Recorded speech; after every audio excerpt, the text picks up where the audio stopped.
Hai, apa kabar kembali lagi di channel admin? Terima kasih kepada kalian yang sudah like, komen, dan subscribe. Baik, kita mulai spoiler One Piece chapter 1055. Halaman berwarna minggu ini adalah poster One Piece film Red yang digambar oleh Oda, gambar berisi Luffy, Shanks dan Uta. Chapter dimulai di ibu kota bunga, Nami. Tama, Zeus menikmati pesta dan makanannya. Di luar kota, Momonosuke diserang oleh Ryokugyu. Yamato ingin membantunya, tetapi Momonosuke tetap keras kepala menyuruh dia jangan ikut campur. Raizu menggunakan tekniknya, Ninko, Maki-Maki no Jutsu, untuk menembakkan serangan api ke Ryokugyu. Ryokugyu berlagak seperti dia kesakitan terkena serangan Raizu, padahal dia cuma bercanda. Lalu dia menggunakan tekniknya, Bokarin, hutan tahan api, dan membebaskan diri dari api. Ryokugyu, kau pikir bisa mengalahkan seorang admiral marine dengan mengandalkan kekuatan lemah semacam itu? Ryokugyu menusuk tubuh Raizu dengan salah satu cabangnya dan mulai menghisap nutrisi Raizu. Kawamatsu mencoba membantunya, tapi berapa banyak pun cabang dan akar yang dia potong, mereka tidak berhenti tumbuh. Akhirnya Ryokugyu juga menangkap Denjiro, Kawamatsu dan Nekomamushi. Beralih ke ruang rahasia Kozuki Sukiyaki, kita bisa melihat ada lorong-lorong rahasia yang menuju ke tangga panjang telah dibuka di tanah. Sukiyaki dan Robin berjalan menuruni tangga bersama Lau. Robin bertanya pada Lau apakah dia berhasil mengikutinya melalui penciuman. Lau berkata dia bukan seekor hiena.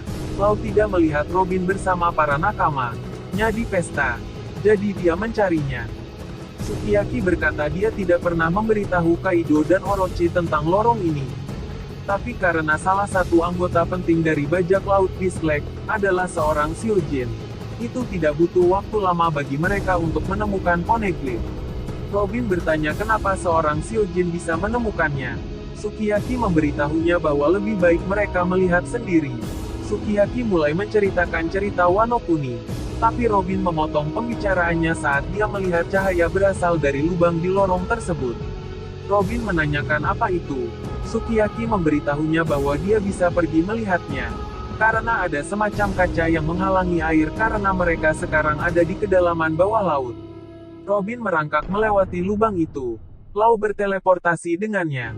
Mereka berdua melihat melalui kaca dan melihat reruntuhan sebuah kota kuno di bawah laut. Sukiyaki memberitahu mereka bahwa reruntuhan itu adalah tanah lain dari Wano Kuni yang ada sekitar 800 tahun yang lalu. Karena itu bukan air laut, reruntuhannya terpelihara dengan baik. Sukiyaki menjelaskan apa yang terjadi pada negeri Wano Kuni kuno. Terlihat di adegan ini ada beberapa panel yang menunjukkan pada kita apa yang terjadi. Dahulu kala Wano Kuni adalah negara besar, sekitar 3 kali lebih besar dari Wano Kuni yang sekarang. Itu berlokasi di bawah Gunung Fuji, pada tingkat yang sama dari laut. Kemudian pada satu titik dalam sejarahnya, tembok besar yang mengelilingi pulau itu dibangun dan negara itu terkunci. Air hujan mulai menumpuk dan membanjiri seluruh negeri. Setelah itu, air hujan mencapai bagian tertinggi dinding dan air mulai turun dari situ menciptakan air terjun yang besar. Air terjun yang harus didaki oleh Luffy atau bajak laut Big Mom. Orang memutuskan untuk meninggalkan Wano Kuni yang asli dan membangun negeri baru di sekitar lereng Gunung Fuji, yang merupakan Wano Kuni saat ini. Mereka mencapai bagian bawah tangga dan Sukiyaki membuka pintu rahasia yang memberikan akses ke sebuah ruangan besar tempat Lord Poneglyph berada.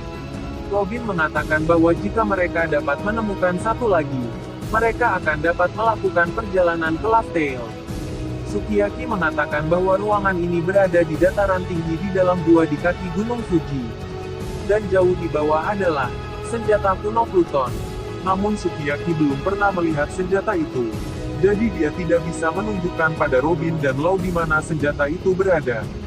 Sukiyaki, untuk mengeluarkan Pluton, tembok Wano Kuni harus dihancurkan. Dengan kata lain, membuka perbatasan adalah menghancurkan tembok pertahanan negara ini. Dan itu artinya, melepaskan senjata kuno. Petik 2. Robin penasaran kenapa Kozuki Oden ingin melakukan hal seperti itu. Sukiyaki mengatakan dia memberitahu mereka semua yang telah diturunkan melalui keluarga Shogun. Sukiyaki, Aku tidak tahu apa yang ditemukan Oden dalam perjalanannya di laut. Petik 2. Kembali keluar ibu kota bunga. Ryokugyu menjebak Red Scabbard dan Yamato, dan memberitahu mereka bahwa mereka tidak bisa melakukan apapun terhadap kekuatan pengendali alam ini.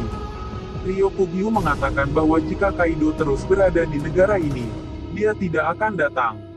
Pemerintahan Kaido adalah yang membuat musuh menjauh dari Wano Kuni. Ryokugyu menyuruh untuk menyerahkan Luffy topi jerami. Ketika dia sudah mengambil kepalanya, dia akan meninggalkan negara itu. Yamato memberitahu Momonosuke bahwa kita harus meminta bantuan Luffy dan yang lainnya, karena mereka tidak akan kalah melawan pria seperti ini. Momonosuke menangis mengatakan bahwa dia tidak membutuhkan bantuan Luffy atau Yamato. Jadi dia meminta Yamato untuk tidak menawarkan bantuannya lagi. Momonosuke, kamu telah dikurung di Onigashima sepanjang hidupmu. Tapi sekarang kamu bebas. Dan itulah mengapa aku ingin kamu pergi. Luffy, Zoro, dan yang lainnya. Aku tidak bisa selalu bergantung pada bantuan mereka. Kita harus bisa mempertahankan diri dari semua musuh. Dengan rakyat negeri ini, kita tidak bisa mempercayakannya pada mereka yang akan pergi. Jika kita melakukannya, bagaimana bisa kita melindungi negara kita di masa depan? Ryokugyu mengolok sikap kekanak-kanakan Momonosuke dan mengatakan bahwa dia tidak pernah berpikir seekor naga bisa begitu memalukan. Di saat momen putus asa itu, Momonosuke berhasil menembakkan bola Bread yang melewati tubuh pohon Ryokugyu. Red Scabbard dan Yamato terbebas. Ryokugyu menatap Momonosuke. Dia tidak percaya apa yang terjadi. Yamato tidak percaya bahwa Momonosuke telah menguasai kekuatan naga. Denjiro mengatakan bahwa Momonosuke tidak membidik dengan baik. Momonosuke menembakkan bola Bread lagi ke Ryokugyu dan membakar tubuhnya.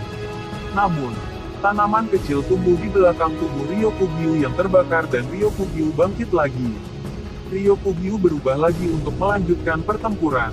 Ryokugyu, jika itu permainan yang ingin kau mainkan, baiklah. Dasar peniru Kaido, aku akan menusukmu dari mulut sampai ke ekor. Tiba-tiba, kilat hitam bisa terlihat di kejauhan. Ryokugyu merasa ada sesuatu yang melumpuhkannya dan dia berteriak kesakitan. Ryokugyu, wah, tunggu, itu haki penakluk. Siapa kau? Apa? Bajak laut Akagami. Dan mereka sedekat ini. Kapal bajak laut Akagami masih berada di laut dekat Wano Kuni. Beberapa anggota mereka meminta Shanks untuk berhenti atau semua anggota baru akan pingsan. Shanks, aku tidak akan mengatakan kau jahat.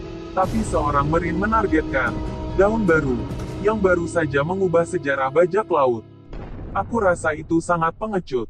Seperti yang dikatakan Shanks, di sini kita bisa melihat beberapa kenangannya bersama Luffy ketika Luffy melukai wajahnya, Momonosuke, saat masih kecil bersama Oden, Hiyori, saat baru lahir, dan kita juga melihat siluet itu yang nampak seperti Uta, karakter dari One Piece film Red, yang merupakan putri Shanks.